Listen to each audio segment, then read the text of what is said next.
ಅದೆಲ್ಲ ಮೀರಿ ಒಬ್ಬ ಹತಾಶ ಪ್ರೇಕ್ಷಕನ ಗೆಲುವು ಇವತ್ತು. ಹತಾಶ ಪ್ರೇಕ್ಷಕರು ಅಥವಾ ಹುಟ್ಟು ಬಂದು ಏನೋ ಮಾಡ್ಬಿಡ್ತಾರೆ, ಪ್ರೂವ್ ಮಾಡ್ಬಿಡ್ತಾರೆ ಅನ್ನೋದಕ್ಕೆ ಬೇಕಾದಷ್ಟು ಉದಾಹರಣೆಗಳಿದೆ. ಯಾರು ಕೂಡ ಎಲ್ಲೂ ಟ್ರೈನ್ ಆಗದೆ ಸಿನಿಮಾಗಳು ನೋಡಿ ಸಿನಿಮಾಯಿಂದ ಸ್ವಯಂಭೂಗಳಾಗೇನೆ ಕಲ್ತು ಅದನ್ನೇ ಒಂದು ಜೀವನ ಇದರಲ್ಲಿ ಮಾಡುವಂತ ಜೀವನ.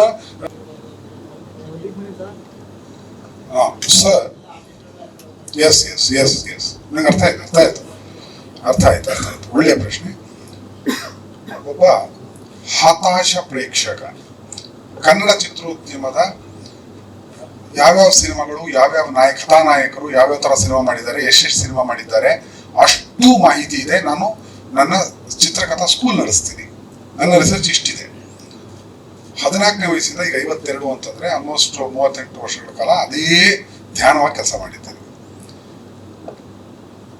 ಅದರಲ್ಲಿ ಬಹಳಷ್ಟು ಕಥೆಗಳು ಜನ ಏನ್ ಮೆಚ್ತಾರೆ ಅದನ್ನು ಕೊಡಬೇಕು ಅನ್ನೋ ಒಂದು ಧೋರಣೆಯಲ್ಲಿ ಹೋದ್ರೆ ಕ್ರಿಯೇಟಿವ್ ಆಗಿ ಮಾಡುವಂತಹ, ಇದು ಯಾಕೆ ಮಾಡಲ್ಲ ಅಂತ ಪ್ರಶ್ನೆ ಈ ಪ್ರತಿಯೊಬ್ಬರಿಗೂ ಇರುತ್ತೆ. ಯಾಕೆ ಮಾಡಲ್ಲ, ಮಾಡ್ಬೋದಲ್ಲ, ಒಳ್ಳೊಳ್ಳೆ ಸಿನಿಮಾ ಮಾಡೋದಲ್ಲ, ಯಾಕೆ 2ನೇ ಫಿಲ್ಮ್ 3ನೇ ಫಿಲ್ಮ್ ನಾನ್ಸೆನ್ಸ್ ತರ ಇರುತ್ತೆ ಇದು ಅಂತ. ಸರಿ ಆಯ್ತು, ಹಾಗಾದ್ರೆ ನಾನು ಹೊರಗಡೆ ಕೂತ್ಕೊಂಡು ಕಾಮೆಂಟ್ ಮಾಡೋನಲ್ಲ. ನಾನೇ ಅಲ್ಲಿ ಹೋಗಿ ಒಂದು ಅಡಿಗೆ ಸರಿ ಇಲ್ಲ ಅಂದ್ರೆ ಮನೆಯಲ್ಲಿ ನಾನು ಮಾಡಿ ತೋರಿಸ್ಬಿಡ್ತೀನಿ ಹೀಗಿರ್ಬೇಕಿತ್ತು ಅಂತ. ದರ್ಶನ ಸಾಧಕ ಇಲ್ಲ, ಚೆನ್ನಾಗಿಲ್ಲ, ನಿನ್ ಚೆನ್ನಾಗಿ ಕೆಡದಾಗಿದೆ, ಅಡಿಗೆ ಮಾಡೋದು ಕೆಡದಾಗಿದೆ ಬೈಕೊಂಡು ಓಡಾಡೋ ಆ ದರಿದ್ರ ಮನಸ್ಥಿತಿ ನಾನಿರಲ್ಲ. ಮಾಡಿ ತೋರಿಸುವಂತಹ ಇದಾದಾಗ ನಿರ್ದೇಶಕನಾಗಿ ನಾನು ಅದೇ ಚಾಲೆಂಜನ್ನ ನಾನೇ ತಗೊಂಡು ಬರಪ್ಪ ಹತಾಶ ಪ್ರೇಕ್ಷಕ ಬರ್ತಾನೆ, ಅವ್ನು ತಲೆ ಕೆಟ್ಟರೆ ಸಿನಿಮಾ ಮಾಡಿ ತೋರಿಸ್ತಾನೆ. ನೀವೇನು ಉದ್ದಿಮೆ ಅಂತ ನಂಬಿ ಮಾಡ್ತಿರುವಂತಹ ಚಿತ್ರಗಳಿವೆ, ಆ ಚಿತ್ರಗಳಲ್ಲಿ ಪರಿಪೂರ್ಣತೆ, ಕ್ವಾಲಿಟಿ, ಅದನ್ನ ನಾಯಕರನ್ನ ಬಳಸ್ಕೊಳ್ಳುವಂಥದ್ದು. ಜಗ್ಗೇಶ್ ಅವರ 100-120 ಚಿತ್ರಗಳಲ್ಲಿ ಮಠ ಮಂಜುನಾಥ ಒಂದ್ ಕಡೆ ರಂಗನಾಯಕ ಒಂದ್ ಕಡೆ ನಿಲ್ಲುತ್ತೆ. ಅದಕ್ಕೆ ಒಂದು ಹಾಗಾದ್ರೆ ಈ ತರ ಟ್ಯಾಲೆಂಟ್ ಸರಿಯಾಗಿ ಬಳಸ್ಕೊಂಡಿಲ್ವಾ ಇಲ್ಲಿ ಅಂತ. ಅದು ನಿರ್ದೇಶಕನ ಜವಾಬ್ದಾರಿ ಆಗಿರುತ್ತೆ, ರೈಟರ್ ಜವಾಬ್ದಾರಿ ಆಗಿರುತ್ತೆ, ಅದು ಅವನ ಕೆರಿಯರ್ ಜವಾಬ್ದಾರಿ ಕೂಡ ಆಗಿರುತ್ತೆ. ನಾನು ಇದುವರೆಗೂ ಮಾಡಿದ್ರೆ ಯಾವ ಚಿತ್ರಗಳು ಮಾಡಿಲ್ಲ. ಜೀವನಕ್ಕೋಸ್ಕರ ಸಿನಿಮಾ ಬಲಿ ಕೊಡುವಂತ ಕೆಲಸ ಮಾಡಿಲ್ಲ. ನನ್ನ ಜೊತೆ ಇದು ಪಾಲುದಾರಿಕೆ ಮೋಸಗಳಾಗಿರಬಹುದು, ಅದಕ್ಕೆ ವರ್ಕ್ ಮಾಡಿದವ್ರು ಹಾಳು ಮಾಡಿರ್ಬೋದು ಕ್ಲೈಮ್ಯಾಕ್ಸ್ಗಳನ್ನ, ಅದನ್ನ ಹೇಳಕ್ ಹೋಗಲ್ಲ. ಆದರೂ ಅದೆಲ್ಲ ಮೀರಿ ಒಬ್ಬ ಹತಾಶ ಪ್ರೇಕ್ಷಕನ ಗೆಲುವು ಇವತ್ತು. ಹತಾಶ ಪ್ರೇಕ್ಷಕರು ಅಥವಾ ಹುಟ್ಟು ಬಂದು ಏನೋ ಮಾಡ್ಬಿಡ್ತಾರೆ, ಪ್ರೂವ್ ಮಾಡ್ಬಿಡ್ತಾರೆ ಅನ್ನೋದಕ್ಕೆ ಬೇಕಾದಷ್ಟು ಉದಾಹರಣೆಗಳಿದೆ. ಯಾರು ಕೂಡ ಎಲ್ಲೂ ಟ್ರೈನ್ ಆಗದೆ ಸಿನಿಮಾಗಳು ನೋಡಿ ಸಿನಿಮಾಯಿಂದ ಸ್ವಯಂಭೂಗಳಾಗೇನೆ ಕಲ್ತು ಅದನ್ನೇ ಒಂದು ಜೀವನ ಇದರಲ್ಲಿ ಮಾಡುವಂತ ಜೀವನ ದಾರಿನೇ ಹೀಗಿರುತ್ತೆ ಅಂತ. ನಾವು ಮಾಡೋದೇ ಒಳ್ಳೆ ಸಿನಿಮಾಗಳು ಅಂತ ಸುಮ್ಮನೆ ಹೇಳ್ತೀನಿ. ಇನ್ನೊಂದು ಆಗ್ಬೋದಿತ್ತಲ್ಲ, ಮಠ ಆಯ್ತು, ಮಂಜುನಾಥ ಆಯ್ತು, ಗುರುಪ್ರಸಾದ್ ಕೋಟಿ ಡೈರೆಕ್ಟರ್. ಒಬ್ಬ ಒಂದ್ ಕಾಲಕ್ಕೆ ಕಾಫಿ ಪುಡಿ ಮಾಡ್ತಿದ್ದನೋ, ಒಂದ್ ಕಾಲಕ್ಕೆ ಮೆಡಿಸಿನ್ ಮಾಡ್ತಿದ್ದನೋ, ಮೆಡಿಕಲ್ ರೆಪಾರ್ಟ್ ಇದ್ದನೋ, ಹತಾಶ ಪ್ರೇಕ್ಷಕನಾಗಿದ್ದು ಆ ಟೈಮಲ್ಲಿ. ಮತ್ತು ಅದು ಏನೇನು ಮಾಡ್ಕೊಂಡಿದ್ದ, ಗುರುಪ್ರಸಾದ್ ಇದ್ದ, ಅವನು ಬಂದು ಕೋಟಿ ಡೈರೆಕ್ಟರ್ ಆಗ್ತಾನೆ. ಆದ್ಮೇಲೆ ಸಿಂಪಲ್ ಕಾಮನ್ ಸೆನ್ಸ್. ಇವತ್ತಿನ ಪ್ರಪಂಚ ನಡೆಯೋದು ಹೇಗೆ ಅಂದ್ರೆ, ಮತ್ತೆ ಅದೇ ಕಾಂಬಿನೇಷನ್ ಇಟ್ಕೊಂಡು ಇನ್ನೊಂದು ಕಿತ್ತೋಗ್ರ ಫಿಲ್ಮ್ ಹಾಕಿದ್ರೆ 2-3 ಕೋಟಿ ಬಂದ್ಬಿಡುತ್ತೆ. 2009 ಅಲ್ಲಿ ಒಂದು 3 ಕೋಟಿ 5 ಕೋಟಿ ಇರುತ್ತೆ, ಬೇಕಾಷ್ಟು ಆಸ್ತಿ ಇರುತ್ತೆ, ಏನ್ ಬೇಕಾದ್ರೂ ಮಾಡ್ಕೋಬಹುದು. I don't do that. So ಅಲ್ಲ, ಪ್ರಶ್ನೆಯ ತಿರುಚುವಿಕೆ ನಾನು ಅಷ್ಟು ಅದಕ್ಕೆ ಪ್ರಶಂಸೆ ಇಲ್ಲ ನನ್ನ ಕಡೆಯಿಂದ. ಅಲ್ಲಲ್ಲ ಇಲ್ಲ ಒಂದು ನಿಮಿಷ ಸರ್. ಕಿತ್ತೋದ್ ಸಿನಿಮಾ ಗೆಲ್ಲತ್ತೆ ಅಲ್ಲ, ಕಿತ್ತೋದ್ ಸಿನಿಮಾ ಗೆಲ್ಲತ್ತೆ ಅಂತ ನಾನು ಸ್ಟೇಟ್ಮೆಂಟ್ ಕೊಟ್ಟಿಲ್ಲ. ಪ್ರಶ್ನೆಯ ತಿರುಚುವಿಕೆ, ಮ್ಯಾನಿಪುಲೇಷನ್ ಈ ಪ್ರೇಕ್ಷಕನಿಗೆ, ಹತಾಶ ಪ್ರೇಕ್ಷಕನಿಗೆ ಎಲ್ಲವೂ ಗೊತ್ತಿದೆ. ನಾನು ಪತ್ರಕರ್ತನಾಗಿದ್ದವನೇ. ಏನ್ ಉದ್ದೇಶ ಅಂದ್ರೆ, ಕೆಲವು ಕೆಟ್ಟ ಚಿತ್ರಗಳನ್ನ ಕಥಾನಾಯಕರು ಕಣ್ಣು ಹೊತ್ಕೊಂಡು ಮಾಡಿದಾರಲ್ಲ, ಯಾಕೆ ಅನ್ನೋ ಪ್ರಶ್ನೆ ಇದ್ದೇ ಇದೆ ನನಗೆ ಅವತ್ತು. ಅದನ್ನ ನೀವು ಪತ್ರಕರ್ತರಾಗಿ ಅಲ್ಲಿದ್ದಾಗ ಅವಕಾಶ ಕೇಳಲ್ಲ. ಚಪ್ಪಳದ ಮುಂದೆ ಹೊಡಬಿಟ್ಟಿರುತ್ತೆ ಆ ಫಿಲಮ್. 70 ಫಿಲಮ್ ಅಲ್ಲಿ 1-2 ಗೆದ್ಬಿಟ್ಟಿರುತ್ತೆ. 69 ಫಿಲಮ್ ಅಲ್ಲಿ ಕಥಾನಾಯಕ ಒಂದು ಮಾಡ್ತಾ ಇರ್ತಾನೆ. ಕಥಾನಾಯಕ ಪ್ರೊಟಗಾನಿಸ್ಟ್, ಆಂಟಗಾನಿಸ್ಟ್. ವಿಲನ್ ಅಂದ್ರೆ ಆಂಟಗಾನಿಸ್ಟ್, ಹೀರೋ ಬಂದು ರೈತ, ಯೋಧ, ಯಾರು ದೇಶಕ್ಕೋಸ್ಕರ ಬೇರೆಯವ್ರಿಗೋಸ್ಕರ ಪ್ರಾಣ ತ್ಯಾಗ ಮಾಡ್ತಾನೆ ಅವನು. ಅಂದ್ರೆ ಕೆಲವರು ನಾಯಕರು, ಕಥಾನಾಯಕರು ಕಲಾ ಸೇವೆ ಮಾಡಿದೀನಿ ಅಂತ ಹೇಳಿ ನನ್ನ ಹತ್ರ ಬಯಸ್ಕೊಂಡು, ಏನ್ ಕಲಾ ಸೇವೆ ಸರ್, ಕಲಾ ಸೇವೆ ಏನ್ ಮಾಡಿದಿರಿ, ಪೇಮೆಂಟ್ ಕೊಟ್ಟಿಲ್ವಾ, ದುಡ್ಡು ತಗೊಂಡಿಲ್ವಾ? ಇದನ್ನೇ ದ್ವಾರಕೀಶ್ ಅವರು ಹೇಳ್ತಾ ಇದ್ರು. ನಾನು ಒಳಗಡೆ ಬಂದು 26 ವರ್ಷ ಆಯ್ತು, 99 ಇಂದಾನೆ I don't call it industry. ಬೇಗ ತಗೊಳ್ಳಿ, ಇದು ಒಳ್ಳೆ ಮಾಹಿತಿ ಆಗುತ್ತೆ. ಇದು ಕನ್ನಡ ಚಿತ್ರೋದ್ಯಮ ಅಂತ ಏನ್ ಇದು ಕನ್ನಡ ಚಿತ್ರರಂಗ, ಚಿತ್ರೋದ್ಯಮ ಅಲ್ಲ. ಉದ್ಯಮ ಅಂದ್ರೆ ಏನು? Common sense. ಉದ್ಯಮ ಅಂದ್ರೆ ನಾನು ರಿಸರ್ಚ್ ಇಂದ ಬಂದವನು. ಉದ್ಯಮ ಅಂದ್ರೆ ಏನು? ಒಂದು ರಾ ಮೆಟೀರಿಯಲ್, ಒಂದು ಪ್ರಾಡಕ್ಟ್, ಯಾವುದೋ ಒಂದು ಪ್ರಾಡಕ್ಟ್. ರಾ ಮೆಟೀರಿಯಲ್ ಮೇಲೆ ಕಂಟ್ರೋಲ್ ಇರಬೇಕು, ಫಿನಿಶ್ಡ್ ಪ್ರಾಡಕ್ಟ್ ಮೇಲೆ ಕಂಟ್ರೋಲ್ ಇರಬೇಕು, ಮಧ್ಯದಲ್ಲಿ ಕ್ವಾಲಿಟಿ ಅಶ್ಯೂರೆನ್ಸ್ ಇರಬೇಕು, ಮತ್ತು ಸ್ಯಾಟಿಸ್ಫ್ಯಾಕ್ಷನ್ ಇಲ್ಲ ಅಂದ್ರೆ ಕನ್ಸ್ಯೂಮರ್ ಕೋರ್ಟ್ ಇರಬೇಕು. ಸಿನಿಮಾ ಚೆನ್ನಾಗಿಲ್ಲ, ನಾನು ₹100 ವಾಪಸ್ ಕೊಡು ಅಂತ ಕೇಳೋದು ಬಂದಾಗ ಇದು ಉದ್ಯಮ ಅನ್ಸುತ್ತೆ. ಇದು ಉದ್ಯಮ ಅಲ್ಲ. ಉದ್ಯಮದ ಹೆಸರಲ್ಲಿ, ಕಲಾ ಸೇವೆ ಹೆಸರಲ್ಲಿ ಆಗ್ತಿರುವಂತಹ ಬೇಕಾದಷ್ಟು ಇದನ್ನ ಒಪ್ಕೊಂಡು ಬರಲಾಗಿ ಕಾರಣಾಂತರಗಳಿಂದ ಜೀವನಕ್ಕೋಸ್ಕರ ಅದು ಶೇಪ್ ತಗೊಂಡಿದೆ. ನಾನು ಅದೆಲ್ಲ ವಿರೋಧಿಸ್ತಿದ್ದೀನಿ ಸರ್. ಎಸ್ ಎಸ್ ಸರ್, ಹೇಳಿ ಅಣ್ಣ. ಕ್ರಿಯೇಟಿವಿಟಿ ಮೆಚ್ಚಿ ಅಣ್ಣ, ಥ್ಯಾಂಕ್ ಯು. ನಾನು UA ಆಕ್ಟ್ ಮಾಡಿದ್ದೀನಿ. ಉಪೇಂದ್ರ ಅವರ ಫಿಲಂ UA ಅಲ್ಲಿ ಒಂದು 26-27 ದಿನ ಮುಖ್ಯ ಪಾತ್ರವಾಗಿ ಕಾಣಿಸ್ಕೊತೀನಿ. ಅವ್ರ ಬಗ್ಗೆ ವಿಶೇಷವಾದ ಗೌರವ ಇದೆ. ಇಲ್ಲಿ ಯಾವ ಹೆಸರುಗಳನ್ನ ತಂದಿದ್ದೀವಿ, ಕೆಲವು ಹೆಸರುಗಳಿಗೆ ಟಾಂಟೀನ್ ಕೊಟ್ಟಿದ್ದೀವಿ, ಅದು ಉದ್ದೇಶಪೂರ್ವಕವಾಗಿ ಕೊಟ್ಟಿದ್ದೀನಿ, ನಾನೇ ಕೊಟ್ಟಿರೋದು. ಹತಾಶ ಪ್ರೇಕ್ಷಕ ಕೊಟ್ಟಿರೋದು. ಆ ಕೋಪದಲ್ಲಿ, ಸಾತ್ವಿಕ ಕೋಪದಲ್ಲಿ ಹೇಳ್ತಾ ಇದ್ದೀನಿ. ಕೆಲವರನ್ನ ರೇಕ್ಸ್ ಗಟ್ಟಿಗೆ ಮಾಡಿ ಒಂದು ಮಂತ್ರಘೋಷಗಳಲ್ಲಿ ಉಪೇಂದ್ರ ನಮಃ ಅನ್ನೋದು ಸಂಧ್ಯಾ ವಂದನೆ ಮಂತ್ರದ ಸಾಲು, ಅದಕ್ಕೇನು ಇದು ಮಾಡಿಲ್ವಲ್ಲ.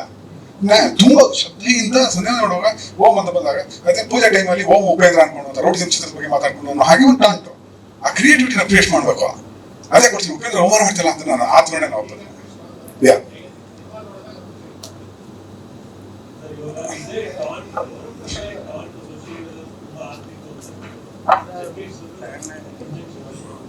ಓಕೆ.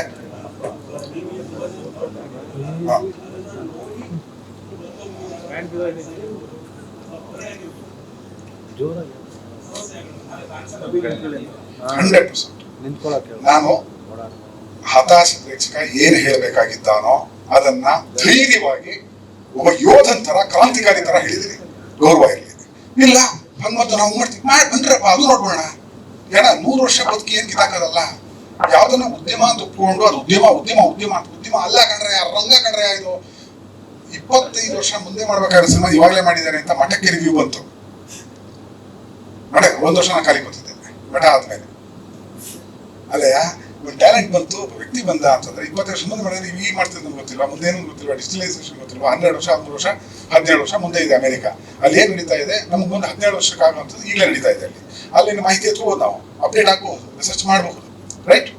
ಸೊ ನಮ್ಮ ತಿಳುವಳಿಕೆ ಅವತ್ತೇ ಆಗಿದೆ ಅಂದ್ರೆ ಇವತ್ತು ಇನ್ನೂ ಎಚ್ಚರಿಕೆಯಿಂದ ಇರುತ್ತೆ. ಕೊಡ್ಬೇಕಾಗ್ತದೆ, ಟೈಮ್ ಕೊಡ್ಲೇಬೇಕಾಗತ್ತೆ. ನಿಮ್ ಮುಂದಿನ ದಿನಗಳಲ್ಲಿ ನಾನು ಪ್ರಚಾರ, ನಿಮ್ಮ ಮಠದ ಪ್ರಚಾರ ಎಷ್ಟು ನೋಡಿದ್ರೆ ಗೊತ್ತಿಲ್ಲ. ಈಗ ಮುಂದಿನ ದಿನಗಳಲ್ಲಿ ನಾನು ನಂದೇ ಆದ ಇಂಟರ್ವ್ಯೂಗಳನ್ನ ಕೊಡ್ತಾ ಇದ್ದೀನಿ. ಎಲ್ಲವೂ ಕಾನ್ಸೆಪ್ಟ್ ಇರುತ್ತೆ ಇದ್ರ ಬಗ್ಗೆ. ಒಬ್ಬ ಕ್ರಾಂತಿಕಾರಿ, ಚಿತ್ರರಂಗದ ಕ್ರಾಂತಿಕಾರಿಯಾಗಿ ನಾನು ಮಾತಾಡೋದು ಮತ್ತು ಮುಂದುವರಿಸ್ತೀನಿ. ಎಸ್. ಹಾ,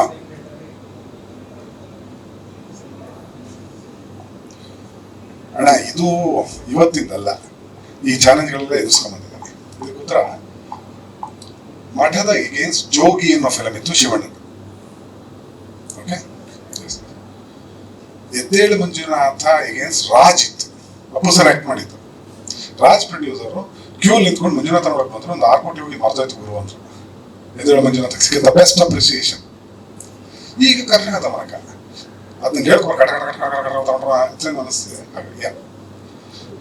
ಭಟ್ರು ಮತ್ತು ಶಿವಣ್ಣ ಥರದ್ದು 100 ಫಿಲ್ಮ್ ಮಾಡಲಿ, ನಾನು ಖಂಡಿತ ನೋಡ್ತೀನಿ. 2ನೇ ದಿನ ನೋಡ್ತೀನಿ. ಅದು ನಮ್ದು ರಿಲೀಸ್ ಮಾಡ್ಬೇಕಣ್ಣ, ಕನ್ನಡ ಸಿನಿಮಾ ಇದು. ಹೇಳಿ. ಹಾ,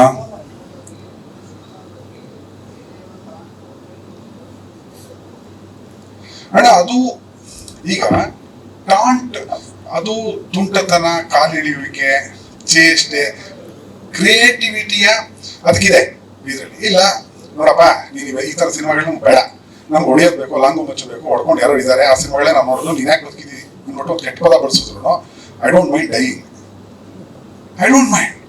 ಹೂ cares this idiotic life? Spirit ಮನೇಲಿ ಬಂದ್ರೆ ಅಣ್ಣ, ಸಂಜೆ ಹೋಗಿ ಹಾಕೋತೀನಿ ಅಣ್ಣ. ಇದೆ ಅಣ್ಣ. ಅಣ್ಣ, ಮಂಜುನಾಥದಲ್ಲಿ ಇಷ್ಟು ಮಾತಾಡ್ತೀನಿ, ಒಂದು ಸಖತ್ತಾಗಿರೋದು ಹೇಳ್ತೀನಿ. ಮಾಡಿದ್ರೆ ಒಂದು ಸ್ವಲ್ಪ ಹಾಸ್ಯ ಹೋಗೋಣ ಬರ್ರಪ್ಪ, ಏನ್ ಸ್ಟ್ರಿಕ್ಟ್ ಆಗಿಲ್ಲ ಹಾಕೊಂಡು ಏನು ಅಪರಾಧ ಮಾಡ್ದಂಗೆ ಕ್ವಶನ್ಗಳು. ಏನ ನನಗೆ ಯಾವ ಪಾಪ ಪ್ರಜ್ಞೆನೂ ಇಲ್ಲ. ಅವೆಲ್ಲ ಮೀರಿ ಪ್ರೂವ್ ಮಾಡಿ, ಪದೇ ಪದೇ ಪ್ರೂವ್ ಮಾಡಿ, ಮತ್ತೆ ಪ್ರೂವ್ ಮಾಡ್ತಾನೆ ಹೋಗ್ತೀವಿ. ನಕ್ಕಿದ್ರು ಹೋಗ್ತೀರಾ? ನಾನು ಅದೇ ತರ ಅದೇ ಒಂದು ಕಿಲೋಗ್ರಾಮ್ ಫಿಲ್ಮ್ಗಳು 20 ಮಾಡ್ಬೋದಿತ್ತು. ಮಾಡ್ಕೊಂಡು ದುಡ್ಡು ಮಾಡ್ಕೊಂಡು ಆರಾಮಾಗಿರ್ಬೋದು, ಕಾರಣ ಜೀವನ ನೆಮ್ಮದಿ ಮಾಡ್ಕೊಂಡು ಹೋಗುತ್ತೆ. ಇನ್ಕನ್ಸಿಸ್ಟೆಂಟ್ ಡೈರೆಕ್ಟರ್ಸ್ ಲಿಸ್ಟು ಇಷ್ಟು ಹೇಳ್ಬೋದು. ಇನ್ಕನ್ಸಿಸ್ಟೆಂಟ್ ಹೀರೋಗಳು ಅಂದ್ರೆ ಕಥಾನಾಯಕರು ಪ್ರೊಟಗಾನಿಸ್ಟ್ ಹೆಸರು ಇಷ್ಟು ಹೇಳಬಲ್ಲೆ. I am consistent. Guru sir ಇಲ್ಲಿ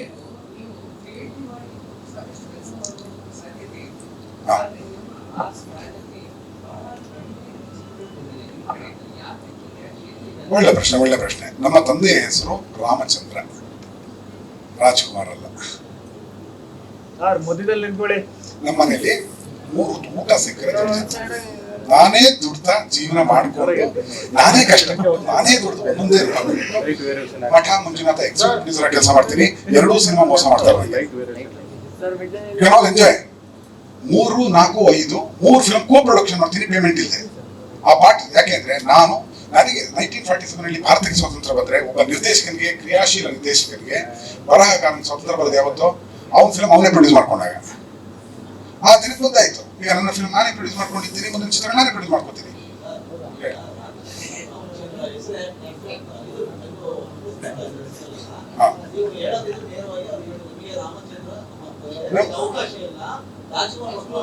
ಹೋಗ್ತೀನಿ.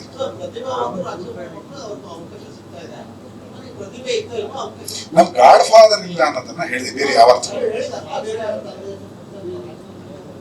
ಗೊತ್ತೇನೆ. ಹೌದು, ರಾಜ್ಕುಮಾರ್ ವಿರೋಧ ನಾನು ಅಲ್ಲ ಸರ್.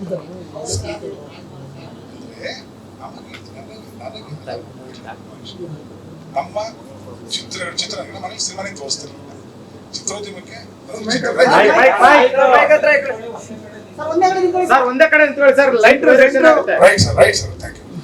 ಚಿತ್ರರಂಗಕ್ಕೆ ಬಂದಾಗ ನಾವು ಯಾವ ಬೆನ್ನೆಲುಬಿದೆ ನಾವೇ ಮಾಡ್ಬೇಕಾಯ್ತು. ಹಾಗಾಗಿ ನಿಧಾನಕ್ಕೆ ಇರುತ್ತೆ ಟ್ರಾವೆಲ್. ಅಂದ್ರೆ ಬರ್ತೀನಿ ದುಡ್ಡಿದೆ ಮಾಡ್ಬಿಡ್ತೀವಿ, ಹಾಗಲ್ಲ. ಪ್ರತಿಯೊಂದು ಹಣವನ್ನು ದುಡಿತಾ ಚಿತ್ರಗಳನ್ನ ಕಟ್ತಾ ಹೋಗ್ಬೇಕಾಗುತ್ತೆ. ಎಲ್ಲೂ ಕೆಟ್ಟ ಚಿತ್ರಗಳನ್ನ ಕೊಡಬಾರ್ದು. ಅದಕ್ಕೆ ಒಂದು ಹೇಳ್ತಾರೆ, ಮೇಷ್ಟ್ರು ನಿಂತ್ಕೊಂಡು ಇದ್ರೆ ಮಕ್ಕಳು ಓಡಾಡ್ಕೊಂಡು ಹೋಗ್ತಾರೆ ಅಂತ.